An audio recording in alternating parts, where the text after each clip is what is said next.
NVFO. That's some of the stuff I got. And my more modern stuff is over here, but you can't see. Okay, all right.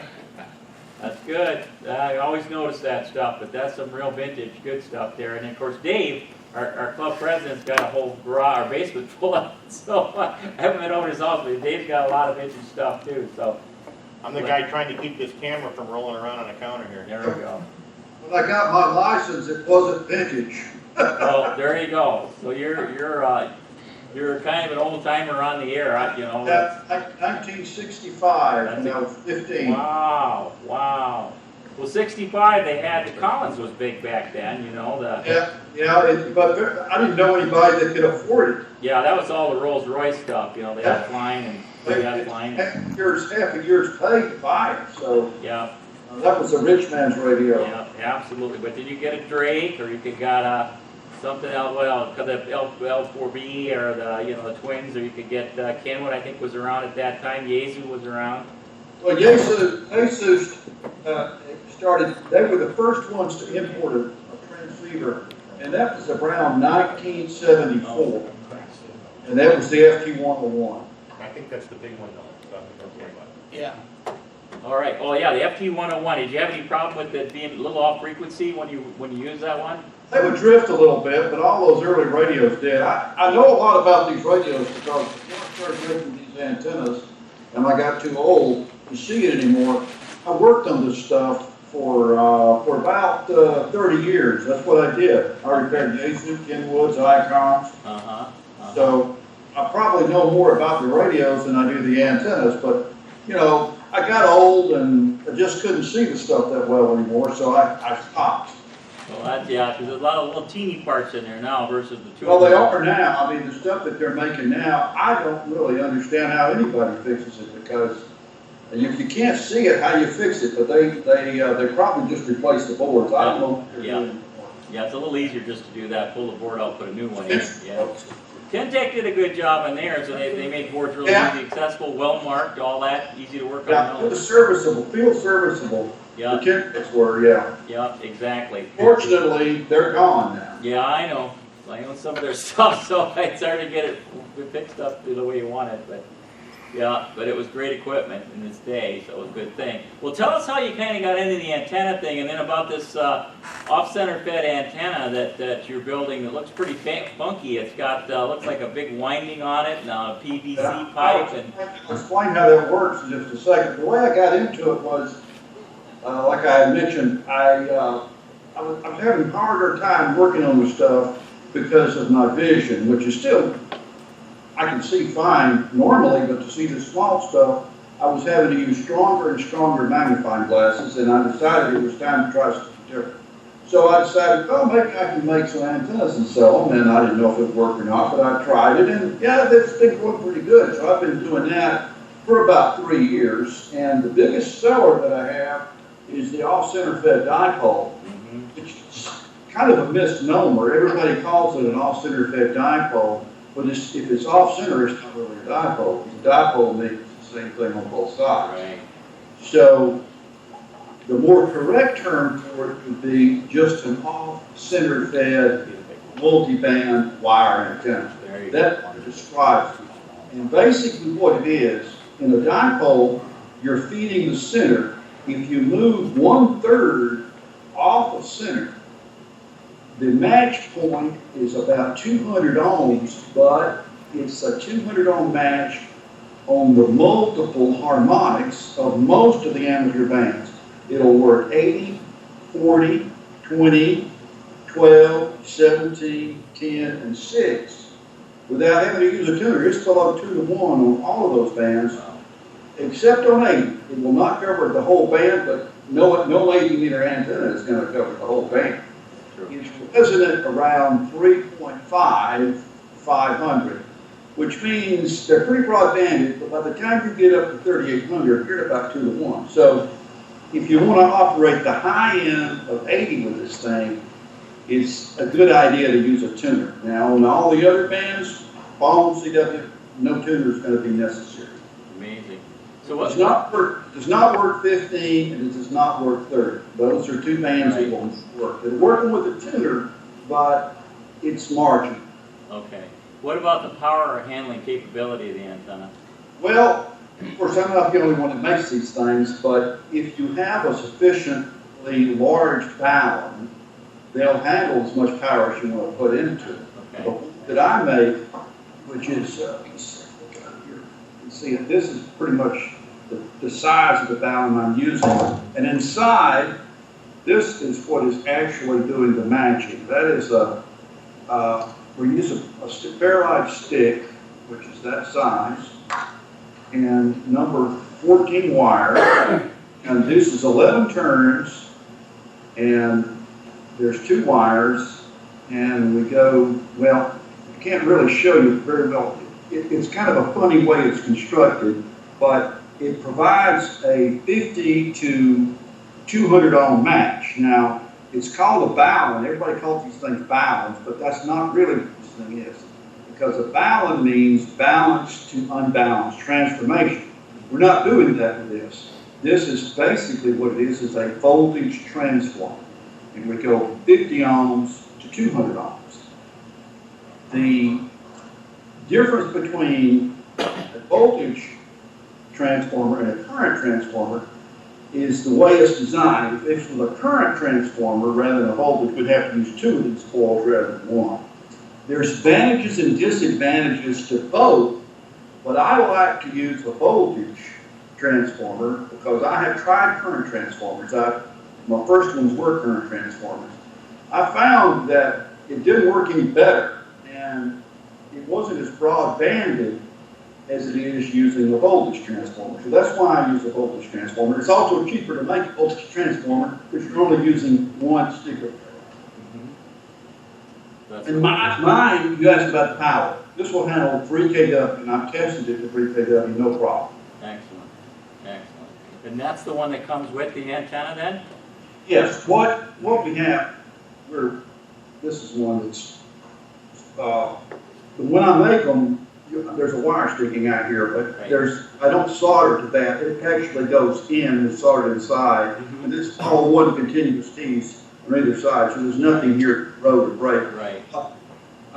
We're feeding about, with the 80 meter, 80 and up, 88 feet on one side and 44 feet on the other.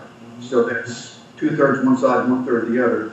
If you measure the whole length, it would be 130 feet for 80 meters.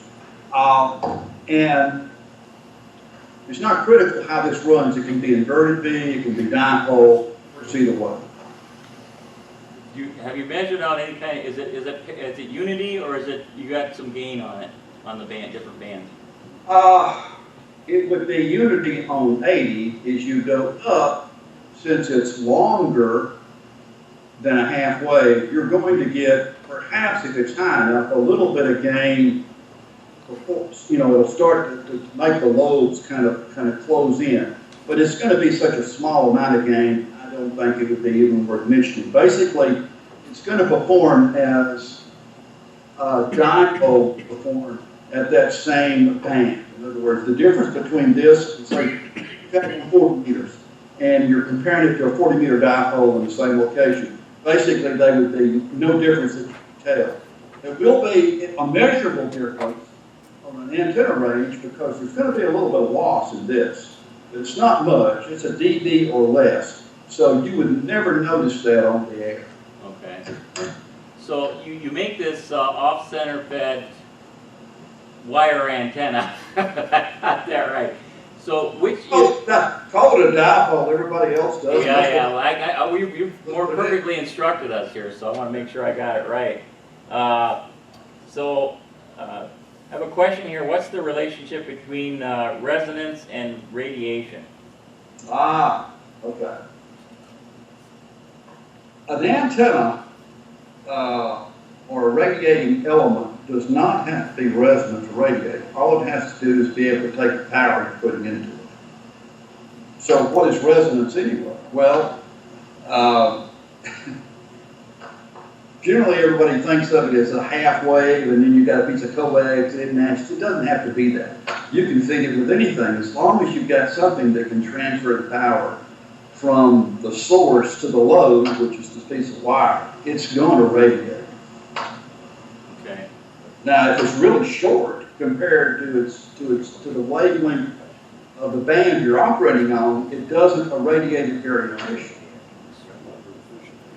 Okay, so the question was, what if you put a dummy lobe in the air? It's gonna be resonant, but it might not radiate. It's not resonant, it's matched. The dummy lobe is taking the power, but it's not radiating. I mean, it will a little bit of leakage. You know, you're going to have some radiation, Right. but it's a load, but it's not a radiating load. Right. So let me ask you this. Now you do this off-center fed. There's regular dipoles. There's end feds. There's all kinds. So is this the only antenna you make, or do you make several different types of antennas?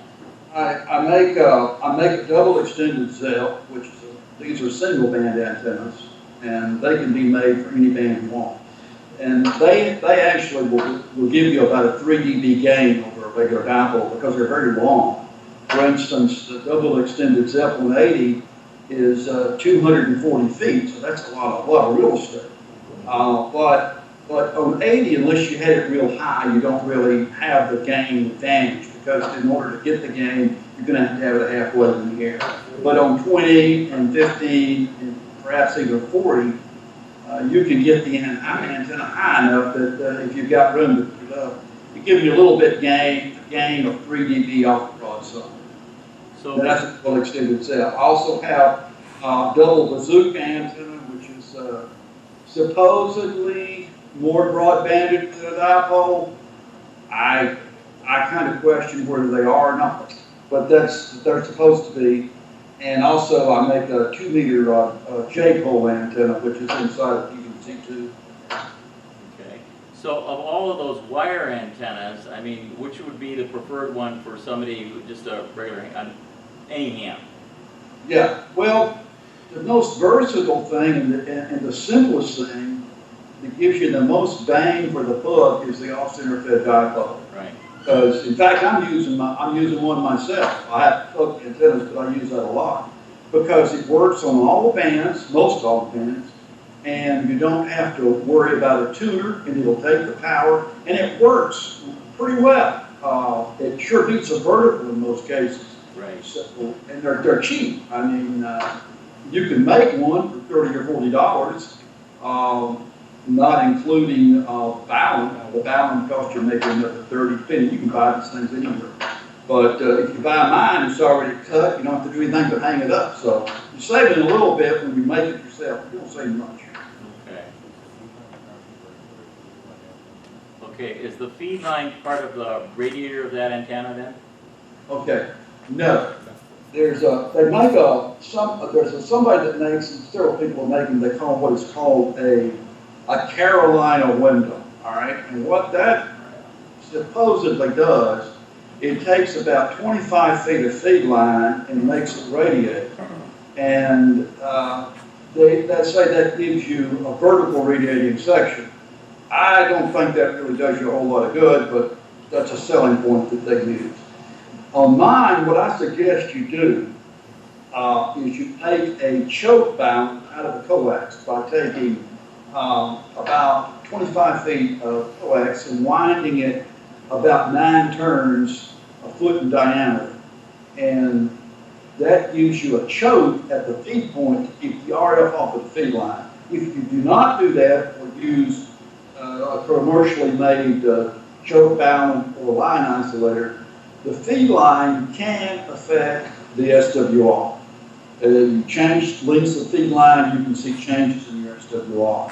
The antenna will still work without the choke bound, but the choke bound eliminates that from happening.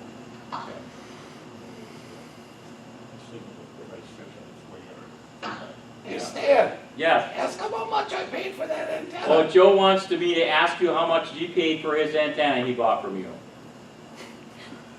Joe bought one of your antennas. He bought the off-center fed. So Okay. tell us what he paid for that. Well, if he paid the normal price, it's $79.95. That's what he said. So, yeah. That's the best $79 I've ever spent. Yeah, best $79 you ever spent. So he's your walking advertisement, by the way, Luther. He definitely is. Well, that's the best kind of advertisement you can get is word of mouth. Well, I think in the context of, you know, because again, I like to build wire antennas, a bunch of us build antennas, but, you know, this is for the amount of cost of this one is very reasonably priced. And for a new ham, a new one working in HF, I mean, it's a very reasonable antenna to have, get you on the air, and doesn't cost you an arm and a leg. You know, it's just, if you're going to do better than a dipole because you've got versatility. Right. Yeah, you can put up a straight dipole and work one band, but it doesn't work any better than this. So I see no advantage to doing that unless you just don't have the room to put this up. It's also a question you didn't ask, but it came to my mind about what type of wire you're using. You can use any type of wire you want to. It really doesn't matter. The wire's not critical. What I'm using is because I got a good deal on it. I'm using this stuff that used to be used as military field telephone wire, and it's very strong. It'll handle. You can pull it. You pull a car almost with the stuff, but the only advantage to that is it's easy for me to work with. It's very thin. It's easy for me to ship it because it's not heavy. It's small. But number 14 or number 12 copper works just as well. But that would cost me a great deal of money, so I use this military field telephone wire. So is that a braided wire or a solid? Then It's braided. It's stranded, and what it has in it is it's like two wires because the telephone, of course, is a two-wire system, but they're made together.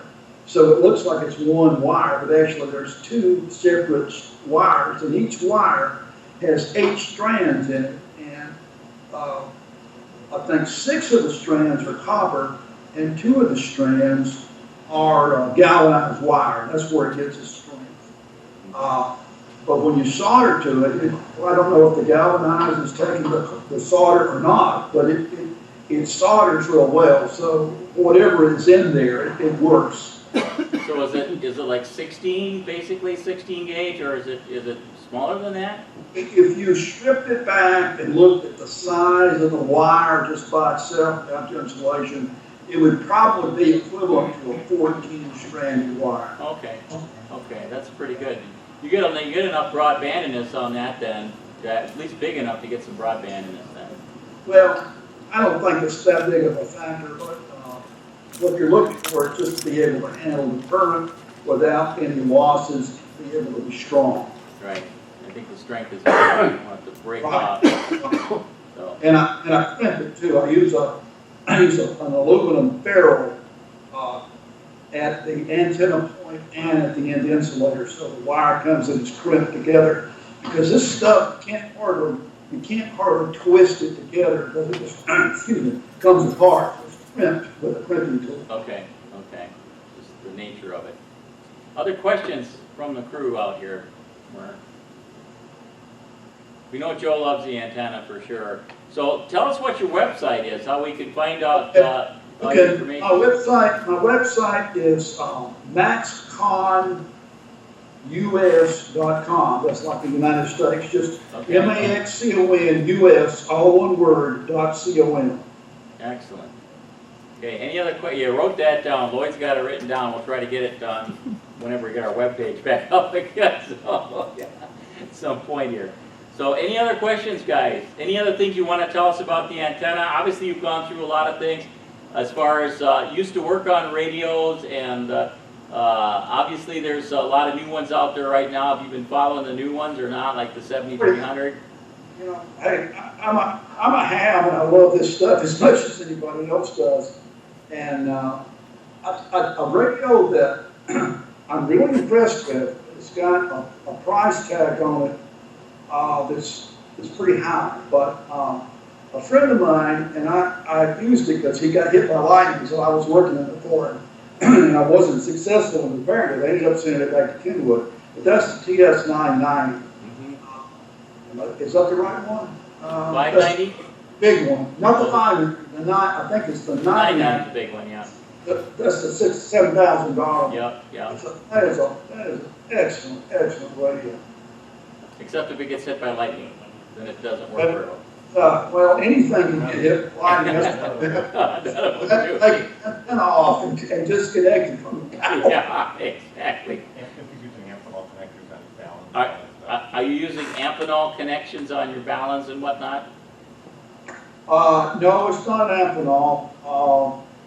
I haven't had any problem with that. I really don't know who made them, to be honest with you. I bought them in bulk from a supplier, and what I was concerned about was corrosion, but I've had some of these that have been out now for 2 to 3 years, and there's not been a problem. So I would prefer to use amphenol, but boy, you know, the cost. Right, right. Well, getting with the corrosion was the right thing. Yeah, because we're up here in Wisconsin. I use stainless hardware, but the connector itself is just probably a nickel plate or something or other. Is there a boot included to put on the coax so that you can cover that up? Oh, is there like a boot you could put on the coax to cover it up for the connection? There's nothing that I'm supplying with that. What I do on mine is I just go to Home Depot and I get this product that's made by 3M. It's a rubber electrical tape. It's not like just electrical tape. When you pull it, it stretches and it'll stretch back on itself. It'll get tight. And you put that on there and you won't have any water getting it. You just put that around, start at the top of the connector and just wrap it around against itself and pull it tight. And then if you want to put some electrical tape on it, you can, but you don't have to. Yeah, okay. Yeah. Is that similar to the poly tape that sticks to itself, that kind of tape? Yeah. Yep. Yeah, that's great stuff. Everybody's got a Home Depot, you know, close to them. Most everybody does, unless they live in really the middle of nowhere. But there's other products you can use. There's a commercial product that they sell for sealing connectors. It's called Coax Seal, but it's basically a putty type of compound that would work just fine. Most anything will work, and even aquarium RTV compound would work, but it's rather messy. So what kind of material do you use for your insulators then? A piece of inch electrical conduit, a plastic that is UV resistant. I cut it and I go a hole in each end. That's the end insulator. I was buying end insulators, but actually this works just as well and it cost me a lot less money. Yep, I hear you. Steve, any other questions? That's all I'm in for. Any final comments here before we go to our regular meeting here? No, that's Okay. it on this side. I appreciate the opportunity to talk to you. Yeah, Luther, Dave's got a question, one more question. One more question for you. Are your products available in the amateur, the big stores, or is it just available through your website? Just online right now, direct for me. Okay. And do you have a PayPal set up on your page? So Yeah. if you would like to buy one, we can just PayPal and.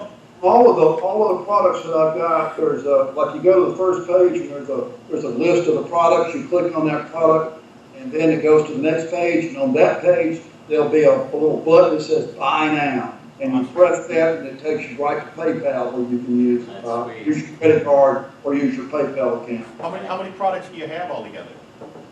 Well, let's see. I got the Double Bazooka. If you go to the Double Bazooka page right now, it's going to say discontinued, but actually, the reason I put that up there is because I ran out of the stuff I was making it with, so I've got to change that. I've actually got them in stock again.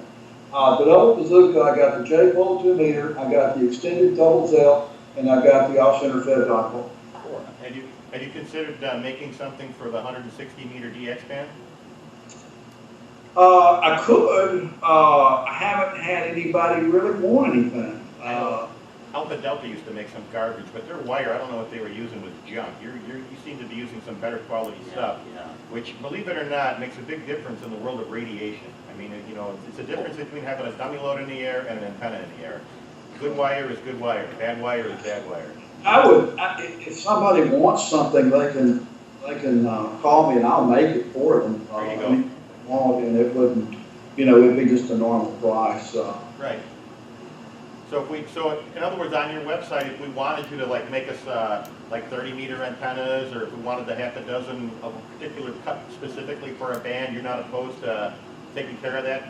Oh, sure, I've been doing it, yeah. Oh, that's It's- awesome. No problem. The only thing, you know, it might take me a few days because what I have to do is I have to actually take it and test it. Like Right. on the off-center fed dipoles, they're already made up. Right. I know exactly what the lengths are, and I've already got everything. It's down to a science. But if you give me something that I don't have or haven't tested yet, I have to make it, and then I have to pull it up outside and check it to make sure it works, because I don't want to send you something that's not working. Well, hey, you know, there's some new stuff out there, especially the 60-meter band. You know, there's some guys that are getting specific on that and use specific antenna for it, so you don't overpower and get everybody all angry at you. So, you know, it's good to know that there's somebody out there that's making stuff if we want them to do it without having to do it ourselves. So we can just get on this young man's website, give him an email, tell him what you're looking for, and maybe he can fix you up. All you have to do is send me an email or call me, and I'll get back with you. And if I have the ability to make it, if I've got the materials to make it, I'll make it for you. That's great. That's awesome. Luther, that's great. All right. Thank you very much. Appreciate Okay. you checking in with us on Skype, and it's very interesting. Yeah, Luther, just so you know, I've got a BC610 in my basement that worked yet, so I'll test one of them antennas you got out with some real fine power. Okay. Thanks, Luther. See you later. Bye. I am the forfeit.